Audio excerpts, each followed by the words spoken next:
من الشیطان الرجیم بسم اللہ الرحمن الرحیم اذ جعل الذین کفروا فی قلوبہم الحمیۃ حمیۃ الجاہلیۃ فانزل اللہ سکینتہ علی رسولہ وعلی المؤمنین والزمہم کلمۃ التقوی وکانوا احق بہا واہلہا وکان اللہ بکل شیء علیما۔ صدق اللہ العظیم۔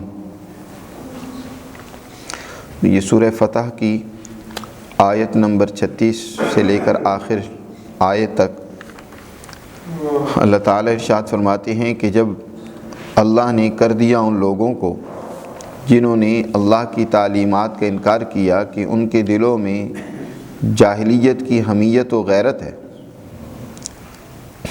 اور اس کی بنیاد پر وہ جاہلیت والا ارتکاب اور کام کر رہے ہیں، تو مسلمان جماعت ان کے مقابلے میں کسی قسم کی غیرت اور جاہلیت میں مبتلا نہیں ہوتی، بلکہ اللہ نے اپنے رسول اور ایمان والی جماعت پر سکون و اطمینان کو اتارا۔ فانزل اللہ سکینتہ علی رسولہ وعلی المؤمنین، اور انصاف کے کلمے کو ان پر لازم کر دیا۔ والزمہم کلمۃ التقوی وکانوا احق بہا واہلہا، وہ اس کلمے کے زیادہ حقدار اور اہل تھے۔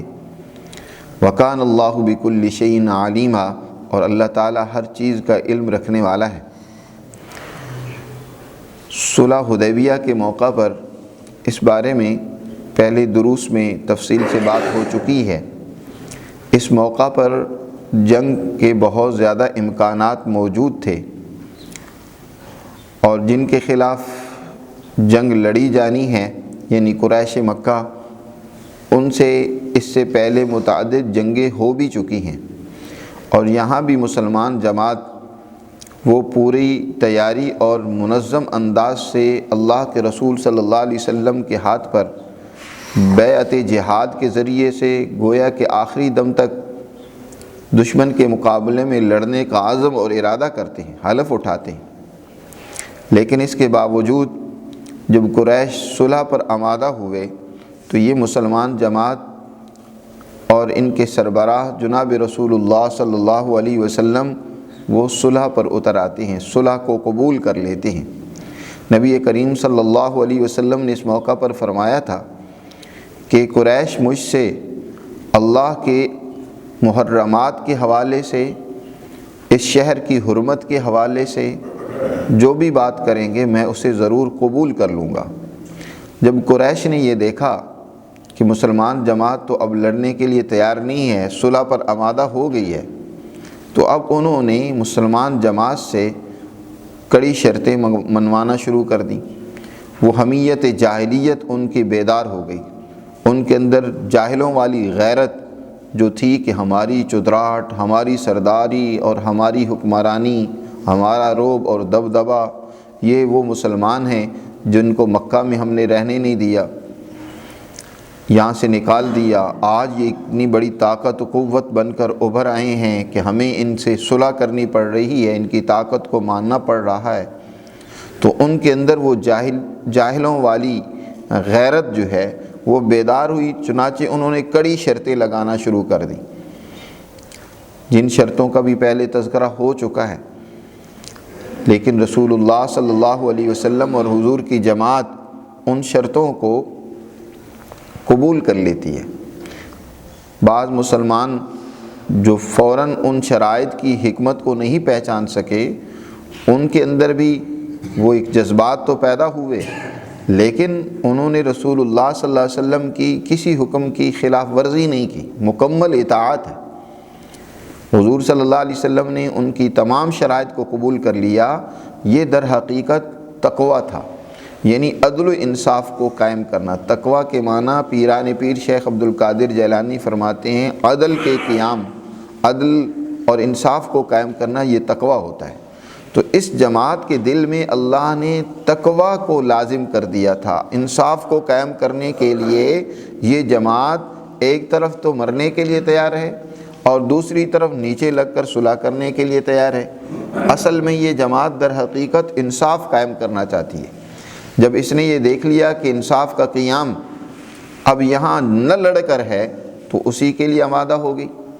تو یاد رکھیں، لڑائی مقصود نہیں ہے، مقصود در حقیقت دنیا میں عدل و انصاف کو قائم کرنا ہے۔ اگر کسی موقع پر عدل و انصاف کا قیام وہ صلح کے ذریعے سے ہو سکتا ہو، کسی اور ڈائیلاگ کے ذریعے سے ہو سکتا ہو، تو اسی کو اختیار کرنا چاہیے، اور کہیں جنگ ہی ناگزیر ہو تو پھر جنگ کو اختیار کرنا چاہیے۔ لیکن ایک مسلمان اپنے ذہنوں پر سوار کر لیں بس ہم نے تو لڑنا اور مرنا ہے، ہر کافر کو قتل کر دینا ہے، یہ سوچ جو ذہنوں میں بٹھا دی گئی مسلمانوں کے اندر، یہ دشمن کی طرف سے ہے۔ مسلمان کی یہ سوچ نہیں ہے۔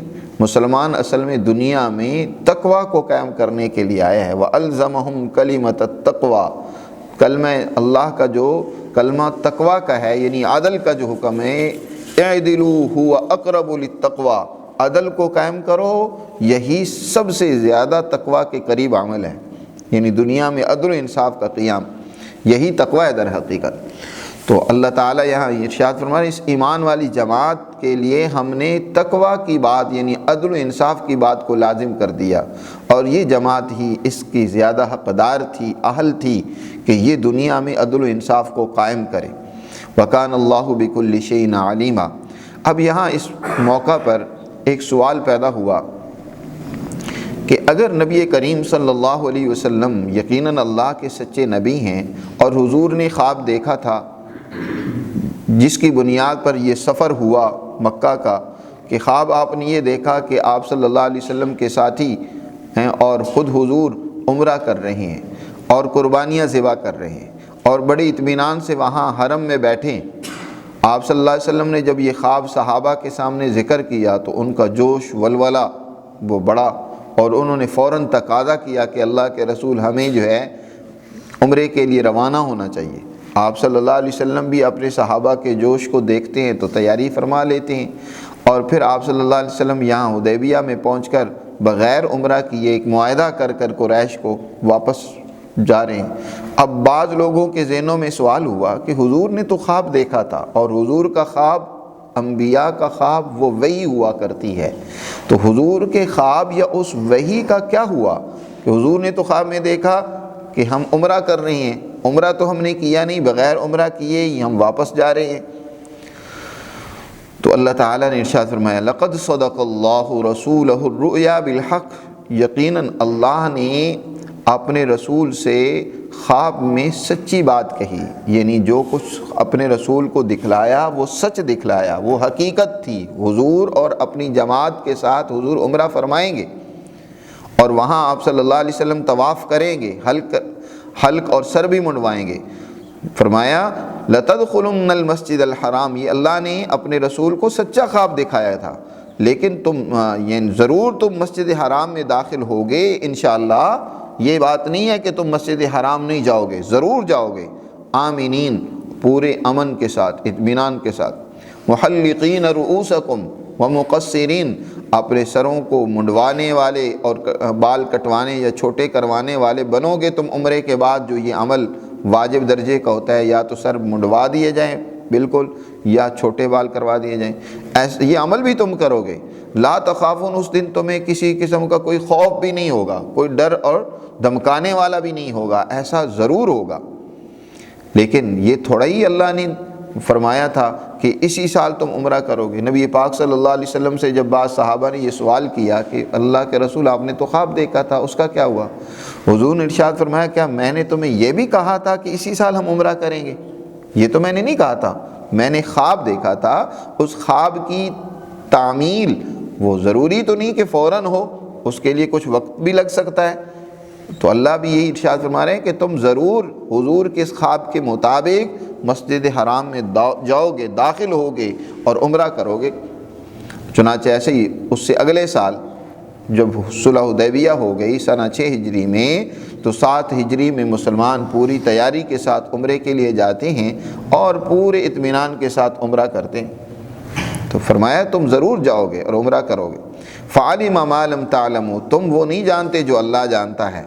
فَجَعَلَ مِن دُونِ ذَلِكَ فَتْحًا قَرِيبًا، اور اللہ نے اس سے ورے ایک قریب کی فتح بھی تمہیں عطا کی ہے، یعنی وہ بھی تمہارے لیے مقرر کر دی ہے کہ اب یہ صلح حدیبیہ ہے، لیکن عمرے سے پہلے، عمرہ تم کرو گے لیکن اس سے پہلے اللہ تمہیں ایک بہت بڑی فتح بھی عطا کرے گا۔ جس میں بڑی غنیمت بھی تمہیں ملے گی، تم خوشحال بھی ہو جاؤ گے۔ چنانچہ عمرے سے پہلے ہی خیبر فتح ہوا اور اس میں مسلمانوں کے ہاتھ بہت مال غنیمت بھی لگا۔ اب اس کے بعد وہ بنیادی آیت ہے جو اس سورہ مبارکہ کا خلاصہ اور مرکزی آیت ہے، وہ یہ کہ اللہ تعالی ارشاد فرماتے ہیں هو الذی ارسل رسولہ بالہدی ودین الحق لیظہرہ علی الدین کلہ وکفی باللہ شہیدا۔ اللہ وہ ذات ہے جس نے اپنے رسول کو الہدا دے کر بھیجا، ودین الحق اور سچا دین دے کر بھیجا۔ الہدا، آپ صلی اللہ علیہ وسلم کو اللہ نے قرآن مقدس کی تعلیمات دے کر بھیجی، فطرت کا قانون دے کر بھیجا، ہدایت اور درست راستہ جو انسانیت کا ہے، فطرت کا جو راستہ ہے، وہ حضور صلی اللہ علیہ وسلم دنیا میں لے کر آئے، اور سچا دین اور قانون اور آئین جو انسانیت کے لیے کامیابی کا ذریعہ ہو سکتا ہے، وہ اللہ نے اپنے رسول کو دے کر بھیجا ہے۔ کیوں؟ حضور صلی اللہ علیہ وسلم انسانیت کے لیے دین فطرت لے کر آئے ہیں، لیظہرہ علی الدین کلہ، تاکہ اس دین کو جو آپ لے کر آئے ہیں دنیا کے تمام دینوں پر غالب کر دیں۔ آپ صلی اللہ علیہ وسلم کی دنیا میں آنے کا مقصد قرآن مجید کی اس آیت نے واضح کر دیا۔ یہ آیت سورہ توبہ میں بھی آتی ہے اور یہاں سورہ فتح میں بھی ہے، سورہ صف میں بھی اس آیت کا بیان ہے، جس میں حضور کی بعثت کا قرآن نے بنیادی مقصد واضح کر دیا ہے کہ آپ اس لیے آئے ہیں تاکہ دنیا میں دین کو غالب کر دیں۔ غلبہ دین، غلبہ دین سے کیا مراد ہے؟ محض علمی اور عقلی طور پر دین کو غالب کرنا مراد نہیں ہے، جیسے بعض لوگ کہتے ہیں کہ عقلی طور پر، علمی طور پر دین اپنے دلائل کی بنیاد پر دنیا کے تمام دینوں اور نظریات پر غالب ہے۔ یہ محض علمی غلبہ مراد نہیں ہے، اس کو ہر ایک تو نہیں سمجھ سکتا، یہ تو صرف اہل علم ہی سمجھ سکتے ہیں۔ یہاں جس غلبے کا ذکر ہے وہ عملی اور سیاسی غلبہ مراد ہے۔ حضور صلی اللہ، کیونکہ پیچھے ساری تفصیلات جو ہم پڑھ رہے ہیں وہ صلح حدیبیہ، جنگ کرنا ہے مسلمانوں کا اور قریش کے ساتھ معاہدہ کرنا، اور اس طریقے سے پھر ان پر کامیابی حاصل کرنا، خیبر کو فتح کرنا، جنگوں کا بیان ہے، سارا سیاسی عمل ہے، یہ سارا سیاسی عمل اس کا ذکر کیا جا رہا ہے۔ اور پھر یہ آیت ذکر کر کے واضح کر دیا کہ حضور آئے اس لیے ہیں کہ دنیا میں اس دین کے نظام کو، اس کی سیاست کو، اس کی معیشت کو، اس کے عملی پروگرام کو دنیا کے تمام دینوں پر اور نظریات پر غالب کر دے۔ چنانچہ یہ دین غالب اور قائم ہوگا۔ آپ صلی اللہ علیہ وسلم نے اپنی زندگی میں حجاز اور عرب میں اس دین کو قائم کر دیا، اور آپ نے ایک ایسی جماعت تیار کر دی کہ جس نے پھر بعد میں آپ کے بعد آپ کے مشن کو جاری رکھتے ہوئے پوری دنیا پر اللہ کے اس دین کو غالب کر دیا۔ اس وقت پوری دنیا دو بلاکوں میں تقسیم تھی، ایک کیسر کہلاتا تھا، دوسری کسریٰ۔ ایک یعنی روم کی حکومت تھی، مغرب کے سارے ممالک اس کے ماتحت اور اس کے باج گزار تھے، اور ایک جو تھی وہ کسریٰ ایران کی حکومت تھی، ایران کی حکومت تھی۔ جتنے مشرقی ممالک تھے سب اس کے ماتحت تھے، اس کو وہ ٹیکس دیا کرتے تھے۔ بڑی بڑی ہندوستان کی حکومتیں، یہ ساری حکومتیں جو تھیں مشرقی، یہ اس کے ماتحت تھیں۔ چنانچہ مسلمانوں نے ان دونوں حکومتوں کو، صحابہ کرام نے عثمان غنی رضی اللہ تعالیٰ عنہ کی زندگی تک ان تمام کیسر و کسریٰ کی طاقتیں اور قوتوں کو توڑ کر اللہ کے دین اور نظام کو غالب کر دیا، قائم کر دیا، گویا کہ پوری دنیا پر اللہ کا دین قائم ہو گیا۔ تو یہی مقصد تھا آپ صلی اللہ علیہ وسلم کا۔ فرمایا کہ اللہ وہ ذات ہے جس نے یہ سچا دین آپ کو دے کر بھیجا ہے تاکہ اس کو تمام دنیا کی دینوں پر غالب کر دیں۔ وَكَفَى بِاللَّهِ شَهِيدًا، اور اللہ تعالی مدد کرنے کے لیے کافی ہے۔ شہید کے یہاں معنی مدد کے زیادہ بہتر ہیں، بعض جگہوں پر قرآن میں شہید کے معنی مددگار کے بھی آتے ہیں۔ وَادْعُوا شُهَدَاءَكُم مِّن دُونِ اللَّهِ، قرآن نے سورہ بقرہ میں فرمایا کہ تم اپنے شہداء کو، اپنے مددگاروں کو بلا لو۔ ویسے شہید اس کو کہتے ہیں شہادت دینے والا جو موجود ہو، موجود جو آدمی ہوتا ہے وہ اس واقعے کو دیکھ کر شہادت دے رہا ہوتا ہے، اسی طرح جو موجود ہوگا وہ مدد بھی کر سکتا ہے۔ تو اللہ کی ذات وہ ہر جگہ ہر وقت موجود ہے، پوری طاقت و قوت اس کے مقابلے کی کسی میں کائنات کے اندر کوئی طاقت و قوت نہیں ہے، وہی عطا کرنے والا ہے، تو لہٰذا وہی تمہاری مدد کرے گا اور دنیا میں تم اللہ کے دین کو غالب کرو گے۔ اور پھر اس غلبے کو قائم رکھنا اب مسلمان جماعت کی ذمہ داری ہے۔ افسوس یہ ہے کہ آج مسلمان اپنی ذمہ داری سے غافل ہو گیا، اپنے نبی کے اس اسوے اور نمونے کو چھوڑ دیا ہے۔ وہ اصلاح کے نظریے کو قبول کر لیتا ہے، یا جس طرح کی اس وقت کی دنیا میں سرمایہ پرست حکومتیں قائم ہیں انہی کے ماتحت زندگی گزار رہا ہے۔ کوئی اپنا اس کا عملی نظام اس وقت پوری دنیا میں دین اسلام کا عملی نظام قائم نہیں ہے۔ اس وقت نام کی اسلامی حکومتیں ضرور ہیں، لیکن عملاً اسلام دنیا میں اس وقت مکمل اپنی تعلیمات کے ساتھ قائم ہوا نظر نہیں آتا۔ یہ مسلمانوں کی بہت بڑی کوتاہی ہے، اور اسی وجہ سے آج مسلمان جو ہے وہ زوال کا شکار ہیں، پستی کا شکار ہیں، ذلت میں مبتلا ہیں۔ محمد الرسول اللہ والذین معہ اشداء علی الکفار رحماء بینہم، محمد جو اللہ کے رسول ہیں اور وہ جو ان کے ساتھ ہیں۔ اب اس جماعت کی کچھ خصوصیات قرآن نے ذکر کی ہیں۔ ایک بات یاد رکھنے کی ہے کہ ہمارے ہاں یہ ایک سوچ پیدا کر دی جاتی ہے انفرادیت کی سوچ، یا ہمارے ہاں ایک اور سوچ اور ذہن پیدا کر دیا گیا ہیروازم کا۔ ایک فرد جو ہے وہ دنیا کی گویا کہ کایا پلٹنے کے لیے کافی ہونا چاہیے، کوئی ایک فرد آئیڈیل ہونا چاہیے۔ یہی وجہ ہے کہ یہاں ہم اپنے ملک کے اندر کہتے ہیں سارا قصوروار ایک اپنے وزیر کو ٹھہراتے ہیں۔ ہم سمجھتے ہیں بس وزیر اعظم صاحب ٹھیک ہو جائیں سارا معاملہ ٹھیک ہو جاتا ہے۔ ایک اچھا انسان کوئی آ جائے، پہلے ہم اسی ذہن کے مطابق عمران خان کو ہم نے قبول کیا کہ ایک اچھا آدمی آئے گا تو سارے ملک کے نظام کو ٹھیک کر دے گا۔ اب ہم سمجھنے کچھ لگ پڑے ہیں تھوڑا تھوڑا کہ وزیر اعظم اکیلا کچھ نہیں کر سکتا، اس کے ساتھ اس کی پوری جماعت ہوتی ہے، پوری ٹیم ہوتی ہے۔ جب تک پوری جماعت درست نہیں ہوگی، صحیح نظریے اور فکر پر نہیں ہوگی، صحیح سوچ نہیں رکھے گی، اس کی تربیت و تعلیم نہیں ہوگی، اکیلا فرد کچھ نہیں کر سکتا۔ ہم مثالیں دیتے ہیں خمینی صاحب کی کہ خمینی جیسا کوئی آدمی ہونا چاہیے۔ کیا خمینی ایران میں انقلاب لانے والا اکیلا تھا؟ جب ایران میں انقلاب آیا وہ تو دنیا میں ایک انقلاب لانے کے بعد چلا گیا، لیکن آج بھی اس کے نظریے اور سوچ کے مطابق وہاں ایک نظام قائم ہے۔ تو وہ کس نے قائم کیا ہوا؟ اس کی جماعت نے، جو اس نے جماعت تیار کی تھی، اس کی سپورٹ اور مدد کے ساتھ ہی اس نے وہاں ایک انقلاب برپا کیا۔ دنیا میں اکیلا کوئی فرد اتنا بڑا کام نہیں کر سکتا۔ یہاں تک کہ انبیاء علیہ السلام میں بھی وہ انبیاء دنیا میں کامیاب ہوئے، اللہ کے ہاں تو کامیاب ہی کامیاب ہیں، لیکن دنیا میں وہ انبیاء کامیاب ہوئے جنہوں نے اپنی ایک جماعت تیار کر لی، اور اس جماعت کے ذریعے سے دنیا میں اس وقت کی ظالم طاقتوں اور قوتوں کو شکست دی۔ جس پیغمبر کی جماعت تیار نہیں ہوئی تو پھر ان کو اللہ تعالیٰ نے اپنی سزا اور عذاب میں مبتلا کیا۔ ان قوموں کو، قوم عاد، قوم سمود، ان پر جو عذاب آئے اس وجہ سے کہ وہاں کوئی انقلاب برپا نہیں ہو سکا، تبدیلی نہیں آ سکی، پیغمبر کی بات لوگوں نے نہیں سنی، کوئی ان کی جماعت کا حصہ نہیں بنا زیادہ تر لوگ، تو پھر اللہ نے ان پر عذاب نازل کیا۔ رسول اکرم صلی اللہ علیہ وسلم کی سب سے بڑی کامیابی یہی ہے کہ آپ نے ایک ایسی نمونے کی جماعت تیار کی جس کا قرآن یہاں تعارف کرواتا ہے، محمد الرسول اللہ والذین معہ۔ یہ محمد جو اللہ کے رسول ہیں اور وہ لوگ جو ان کے ساتھ ہیں، حضور کے ساتھ جو ہیں، حضور کا ساتھ دینے والے اس تمام عمل کے اندر۔ صحابی بھی در حقیقت وہ ہوتا ہے جو حضور صلی اللہ علیہ وسلم پر ایمان لانے کے بعد حضور کی اس انقلابی عمل میں جد و جہد میں آخر تک حضور کے ساتھ شریک رہا۔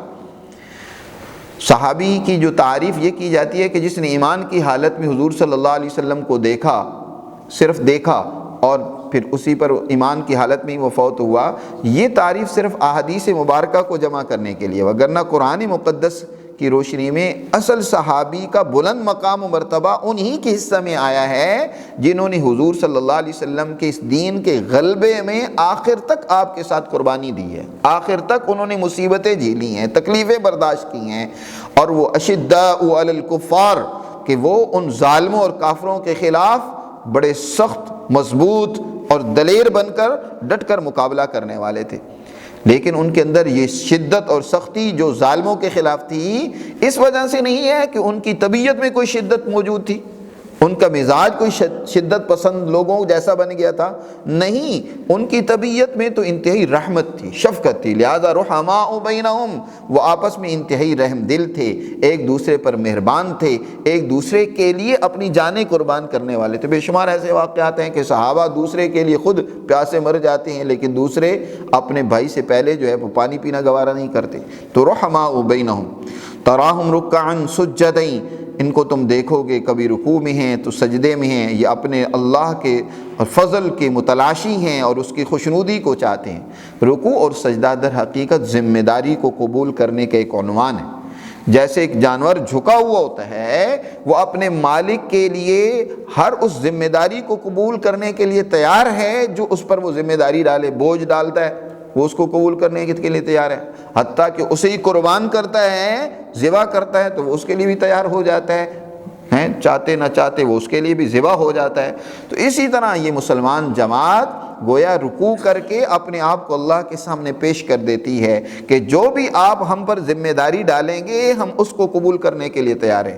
سجدہ کر کے اپنے، پہلا سجدہ کر کے اپنے مال کو اور دوسرا سجدہ کر کے اپنی جان کو بھی اس اللہ کے حضور پیش کر، گویا کہ رکوع اور سجدہ اس آیت کی تفسیر ہے۔ ان اللہ اشتری من المؤمنین انفسهم واموالهم بان لهم الجنہ، کہ بے شک اللہ تعالیٰ نے ایمان والوں کے مال و جان کو جنت کے عوض میں خرید لیا۔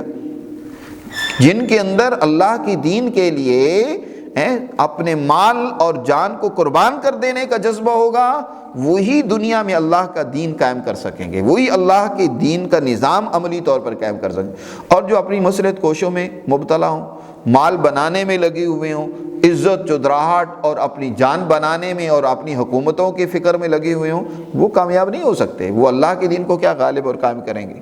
آج افسوس یہ ہے کہ نام دین کا ہم لیتے ہیں لیکن اس میں مطلب اور مفاد اپنا ہوتا ہے۔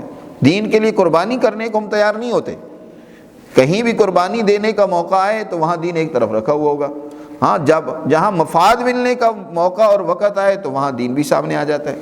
تو فرمایا تراہم رکعا سجدا یبتغون فضلا من اللہ ورضوانا، یہ اللہ کے فضل کے متلاشی ہیں کہ مزید یہ چاہتے ہیں کہ اللہ ان کو کامیابیوں سے امکنار کرے۔